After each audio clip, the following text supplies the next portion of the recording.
the Make, Share, Grow podcast.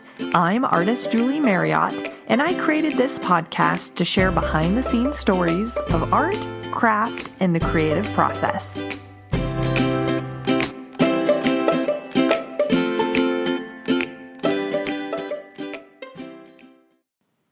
Hey guys, I can't believe it that we've made it all the way to the very end of season 1 of Make, Share, Grow. This is episode 12, and this show is a special Q&A Ask Julie Anything episode where I invited you guys to write me in your questions about my art practice or creative process or business, and I would do my best to answer your questions on this very last episode. So why don't we just dive right on in? Kim asks, I think you mentioned taking classes for pattern design. Were those online classes? So yes, I have mentioned in the past episodes that I have taken some classes in surface pattern design, and those were online classes. They're through a website called Pattern Observer. It's patternobserver.com.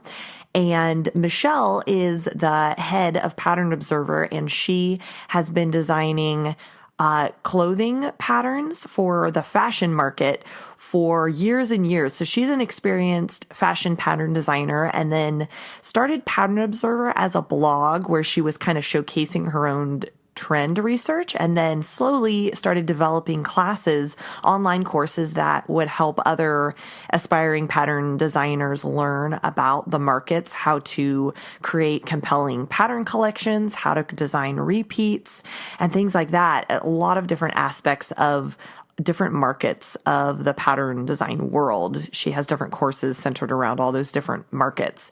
So yes, I took a class on creating a pattern collection from your sketches and how to create a really cohesive collection that has a driving sort of theme and mood without being super matchy-matchy, and how to create coordinates. And then I also took a class on creating repeats in Illustrator and in Photoshop. And I took a third class that was learning about the different markets and kind of doing sample like 1 or 2 or 3 like mini collections for a bunch of different markets like interior design, fashion, craft fabric, active wear, things like that.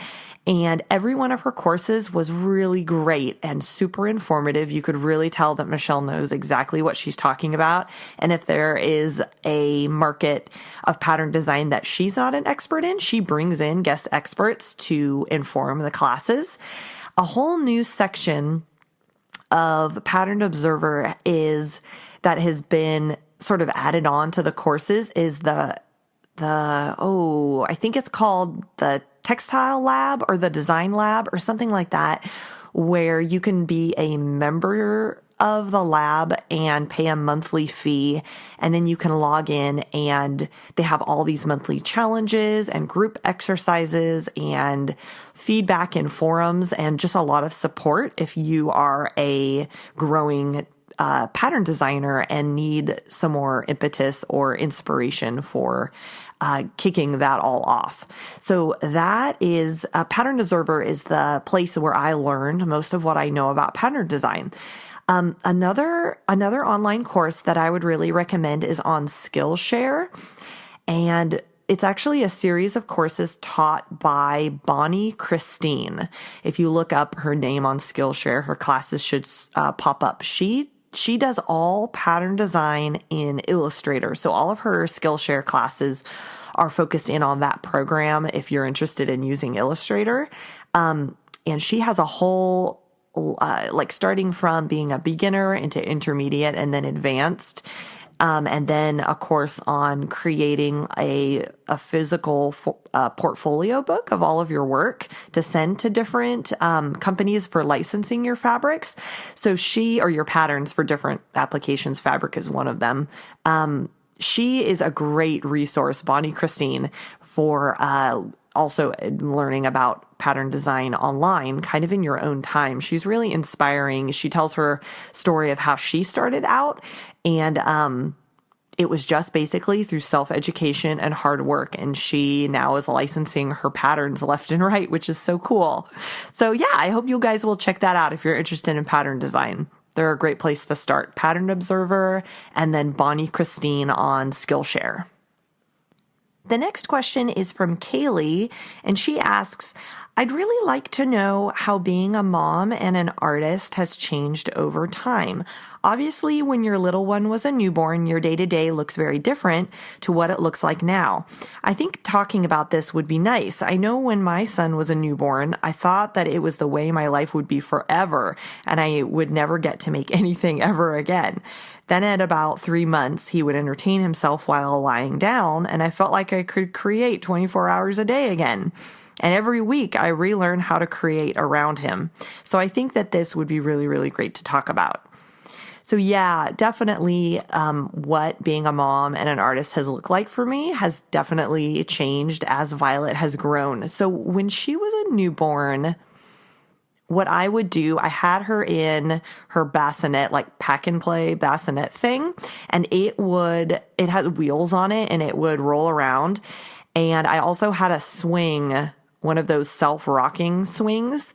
So basically, if she was in the swing taking a nap or she was in the bassinet taking a nap, and she could be anywhere and just conk out, the light didn't bother her at that point when she was really newborn, I would roll her out into the dining room and I would just work on the table and have my little setup and really just work as long as her nap lasted, or even for just a part of her nap if I needed to get other things done. But she would only nap, for like an hour or so at a time, but she would take lots of naps.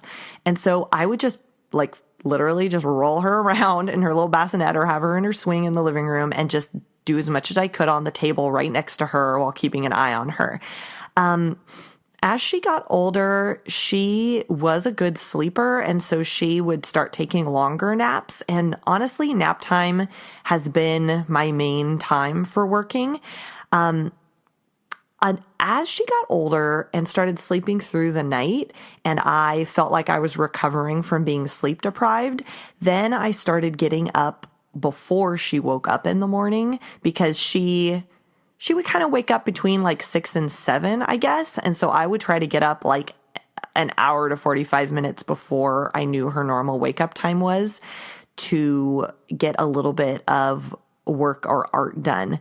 And that, I know waking up really early is not for everybody, but I just really had the motivation. I would wake up excited to get stuff done, basically. And it wouldn't be that I would be excited to be up early. It would just be the excitement would compel me to get out of bed to actually do work. And so I tried to make getting up early as enjoyable as possible. So I'd have my little routine. So I'd make myself a cup of coffee. I would check my phone for a few minutes to help me wake up. And then I would hop into the studio or whatever space that I had at that time to do my art. And sometimes I would just work on the computer. If I really didn't feel creatively inspired early in the morning, I would just, edit photos for Instagram or write a blog pitch that I was trying to send to somebody, or I would plan out what I was going to do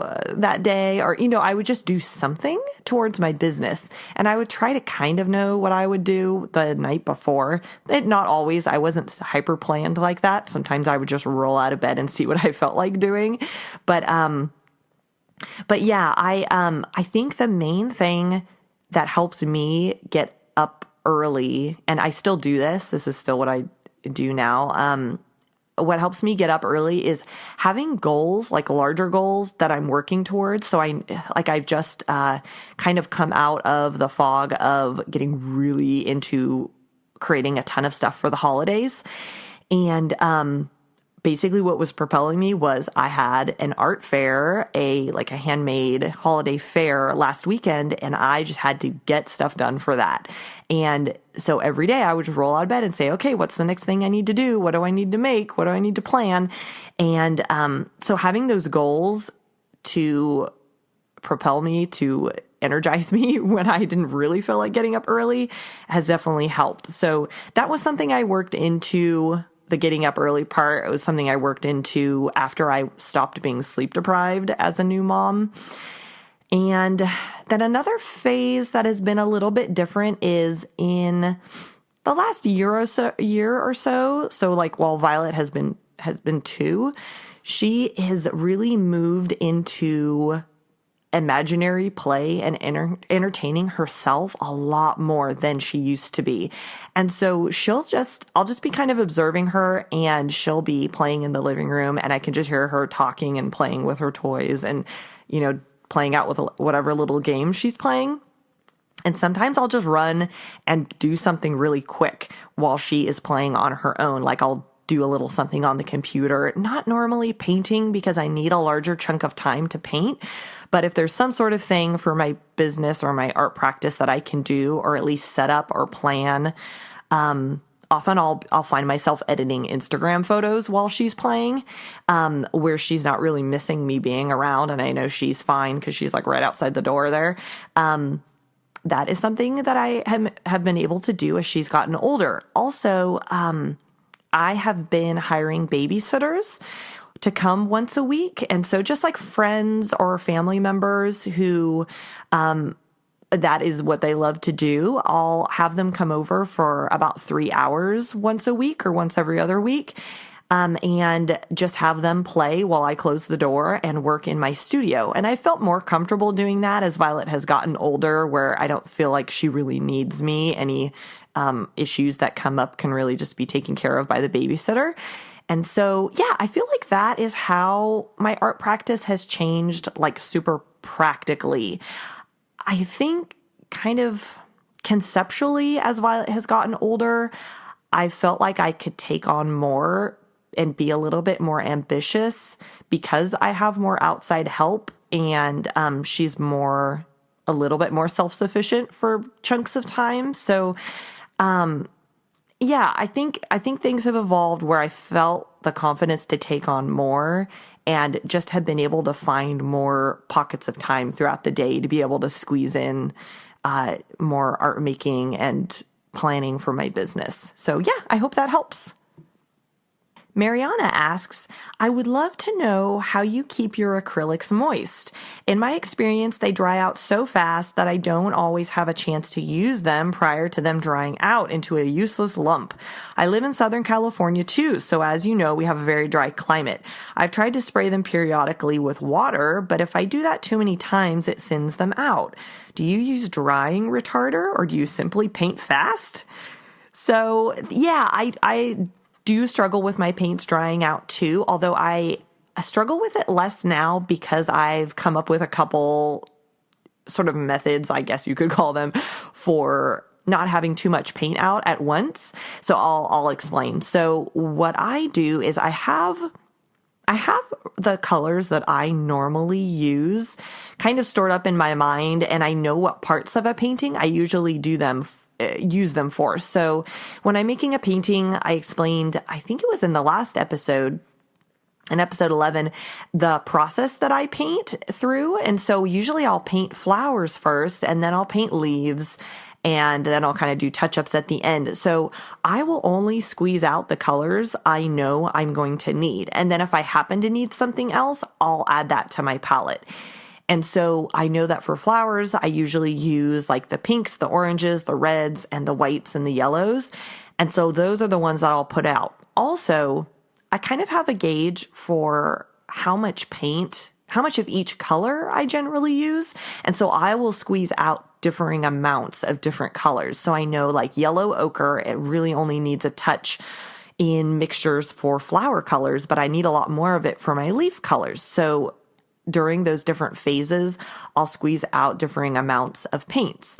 Also, I generally will squeeze out paints multiple times during a paint session. So really, I'm only putting out like a dime-sized blob or maybe like a nickel-sized blob of each color at a time. And then as that one gets used up, I'll squeeze out another small amount and then use that one up and then squeeze out another little small amount. And so it'll change if I'm using or if I'm working on a small painting versus a large painting. So I definitely know if I'm painting like large cream colored flowers on a big painting, I'm obviously going to squeeze out a lot more than just a dime size amount of white. I'll probably do like a quarter size or 2/4 size or, that sort of a size. But yeah, I kind of have just through being familiar with how I use my paints, I'll kind of ration out my paints and put them out multiple times during a session. I really don't spray with water. I've done that before when I was teaching at the art studio, but I haven't found a need for that. And I'll throw in here at the end how I save colors, because if I've mixed a custom color, definitely like for a background or a larger area that maybe might need 2 coats of a color or something like that, where it's a more complex color and I need an exact color match and it would be really hard to remix that exact color, I will get a Tupperware and I'll get a piece of paper towel and get it wet and then squeeze it out so it's not like sopping wet. It's just wet all the way through. And I'll lay that at the bottom of the Tupperware. And then I'll get a piece of kitchen wax paper and lay that over top of the wet paper towel. And then I'll use my palette knife and kind of scrape the color that I've mixed onto the palette knife and blob it back into the Tupperware, onto the wax paper. And then I'll just put on the lid and that will last for weeks, honestly. Like really the only time it starts going bad is if, like this is kind of gross, but if the paper towel starts growing mold or something like that, it's been in there way too long. But definitely several days, you're good to go. And I love saving paint like that because obviously it's going to dry out. With oil paints, you can leave them on your palette a lot longer, but with acrylics, you've got to, put it in a Tupperware or something to save it. The moisture does tend to thin out the paint slightly, so you might need to add back in, if you want a heavier body paint, you might need to add back in some texture paste or something like that to give it a bit more of a stiff body if you need that. But yeah, that is my trick for saving acrylics. A question here from Kathleen. She asks, a question for you for your next podcast or season, ... social media. How did you get over 5,000 Instagram followers? I only want true followers, so I'm willing to stay small until it happens. Thanks for sharing. So when thinking about Instagram, I did a lot of research when I was new to Instagram. And I guess maybe for like the first year of using it. And I've been on Instagram now, I would say for 3 to 3.5 years. At the very beginning, I was not using it for my business at all. I was just posting personal stuff. And then once I started getting more serious about creating a brand and having a brand identity and a visual look and I was starting to find a color palette that I was really drawn to in my work. And that was kind of representative of my brand as a whole, the types of colors that I like to use. I started just trying to get a little bit more curated. And honestly, it's taken me 3 years to get to over 5,000 followers. So I wouldn't say that I am amassing them at a huge, fast rate. It's just been a very slow growth. So my top tips for Instagram is definitely curate and think of it if you have a brand and you are wanting to sell a product or have a cause or a business or something specific and you want to use Instagram for that, stick to that and be as curated as possible and go for quality over quantity. It was a long time before I started posting every day. I really worked up to it and I took baby steps. And at one point that sounded just completely overwhelming. But once I kind of integrated taking photos of my process and my finished pieces into my workflow, for lack of a better word, it was just sort of a normal part of my studio time that I would take some photos of what I was working on or what I had finished. That started getting easier. I'd start having a backlog of photos that I could share and it felt more comfortable sharing every day. Like I wasn't scrambling for content. So I would say strive for quality photos over quantity.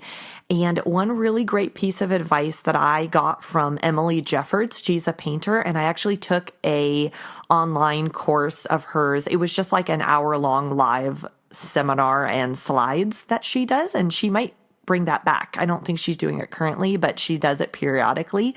So you can check that out. Anyway, I took her course, and one of my major takeaways from that was thinking of Instagram and the Instagram feed as your brand magazine or as like a gallery for your brand, and being really careful about what the images are that you place next to each other so that there is a pleasing visual flow to it. And she talked about having close-up images, having images that were farther away, more of a space, having images of your process, having images of your finished pieces, have ones with your hands in there, have your face in there. And so it was a really eye-opening kind of way of thinking about Instagram as sort of an all-over brand magazine that would be representative, but also a beautiful mixture of textures and types of photos, so that it wasn't all close up of just images of my pieces. I would be in there, my process would be in there, unfinished pieces would be in there, having a nice mixture. So that was really informative, that course by Emily Jeffords. I also, in the last year, have signed up for it's an app called Plan. It's Plann, and it's an app specifically just for Instagram, and you can upload into it your photos that you would like to eventually use on Instagram, and it'll display them as the little square tiles, and you can rearrange them and see how they'll look all together. And so you can plan out the visual impression of your feed before you actually post. Because before, I would just kind of think or look at them in my camera roll and kind of say like, okay, that one will sort of look good next to that one. But sometimes like 3 ones of my hand would end up all like stacked on top of each other, and it would look kind of funky. So using Plan has helped me plan out my feed so it'd be more visually pleasing and a little bit more thoughtfully curated. And also I can draft my captions in there. Let's see if I have another thought on Instagram. I guess, so being careful about the visuals and really being consistent on how I want my brand to look to be, and not including anything that is divergent from my brand look, even if that's like, oh yes, a messy photo of my desk. Maybe people could connect to a messy photo of my desk, but it doesn't visually go with the rest of my feed. So I would either need to take a pleasing photo of the mess or just not post that. Another part that I have added to my Instagram and overall just brand and website strategy is having a session of professional photos taken of me in my studio so that I can use those on my website and sprinkle them through social media for the whole basically year to come. I've done that twice now.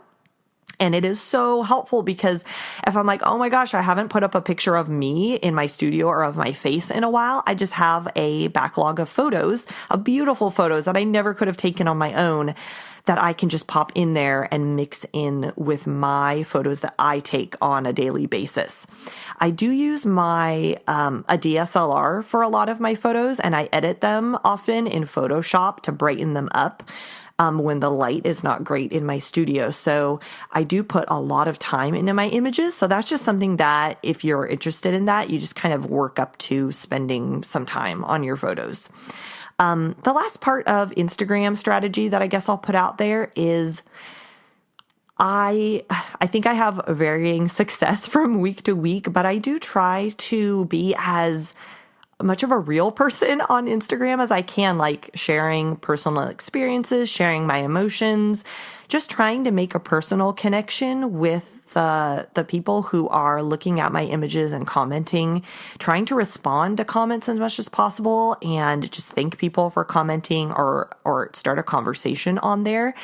Because with art, folks really need to form a connection with you often before buying. I know when I have purchased pieces of art, I followed that person on Instagram because that's the platform I'm most active on. I've usually followed them for a year or 2 or 3 and have really watched their work and seen how it's grown and changed and imagined their work being in my home and have just kind of formed a connection with them. And the more that they share of themselves and, even artists who are more private, who don't share everything, but if they share a little bit, you really feel like they're a real person and you're connected to them and their process and much more invested in them. And so I try to do the same thing to help folks who might want to collect my artwork in the future feel like they know me as a person and have that personal relationship with me when they buy a piece.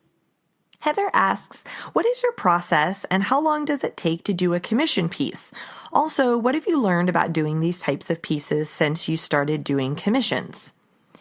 So on episode 9, I went into my commission process in a lot of detail, but I'll go over that just really briefly here. So first, I start by just gathering the information from my client about just what is basically all of the ideas that they have for the piece that they would like.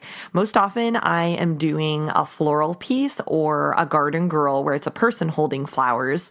And so I'll just ask them for flower types that they would love to see, what kind of colors they want, what kind of, if they have pieces that I've done in the past that have parts to them that they really enjoyed, send those images to me, send me Pinterest photos of their inspiration, let me know, any sort of information that can inform what I'm going to make.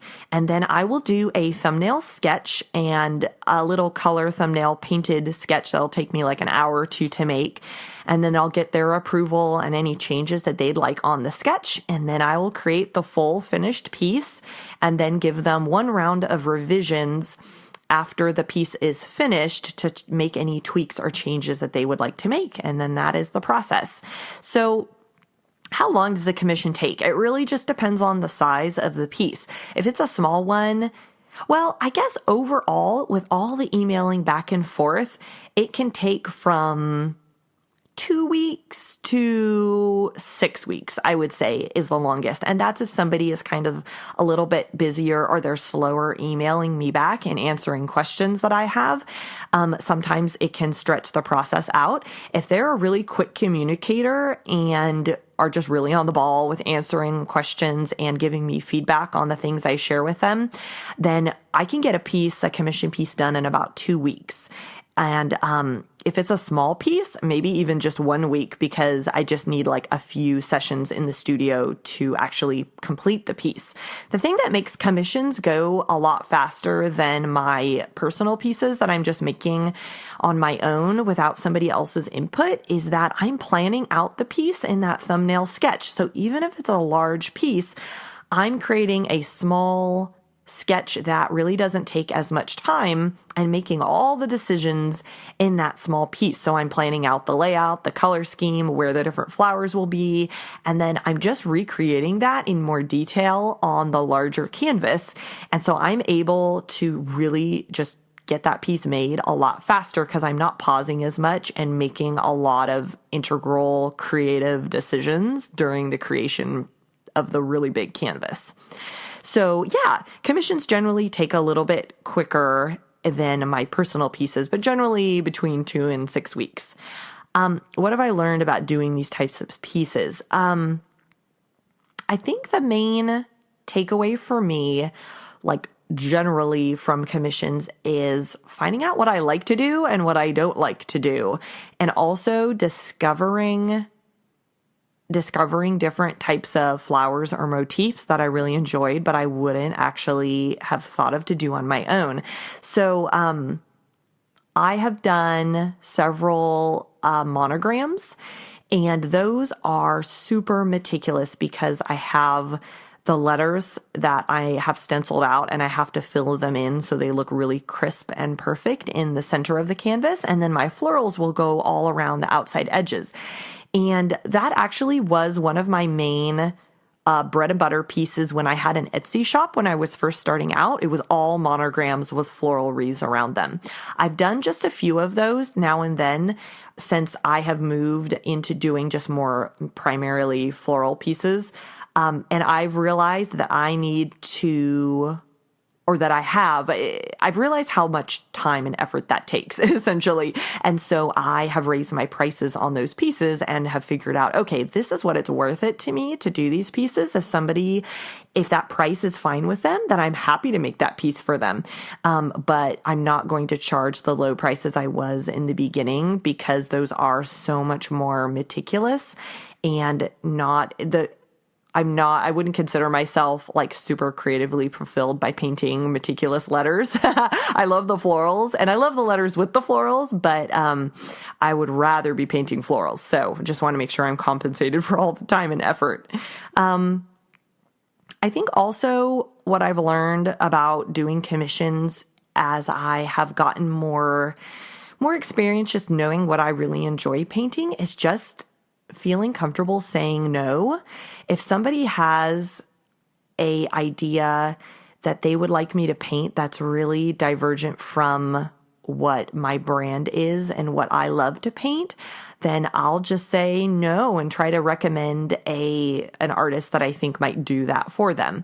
So I have decided I don't paint portraits at this point. I am okay putting people in my images if they are, integrated into a landscape. I did an Anne of Green Gables painting where it was just the backs of Anne and Diana sitting in this beautiful landscape. I did that earlier this year and I loved how it turned out, but I wasn't feeling the pressure of creating like people's faces or their exact likenesses of anybody. And I love my garden girls because it's a person in the painting, but the flowers are all over their faces. So I don't have the pressure of getting like a non-wonky face in there.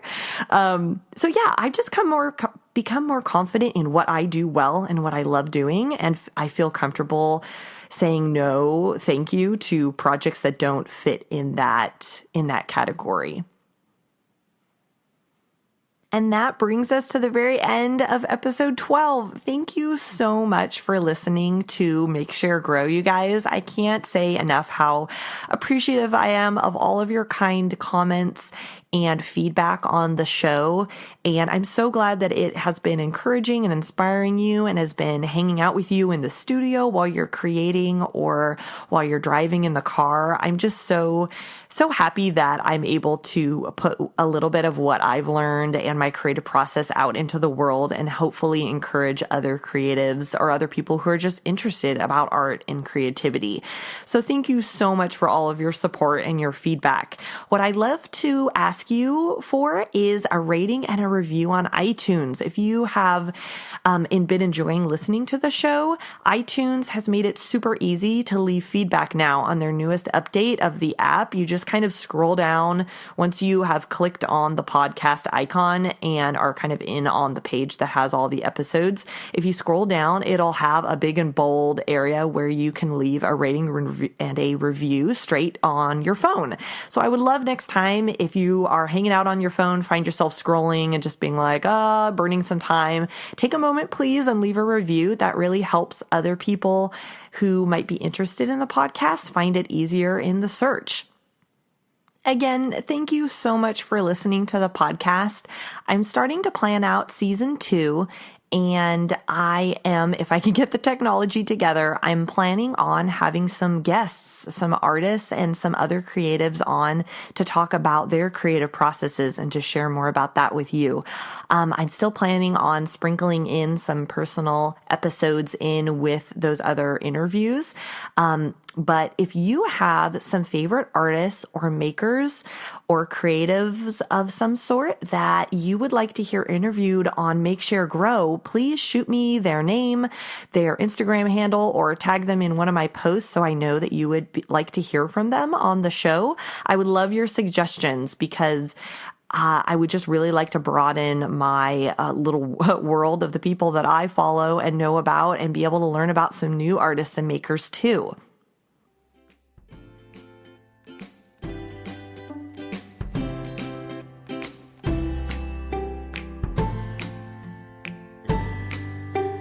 As we close out season 1 of the show and move into a new year, I hope that you will stay inspired and will continue to find your own unique way to make, share, and grow.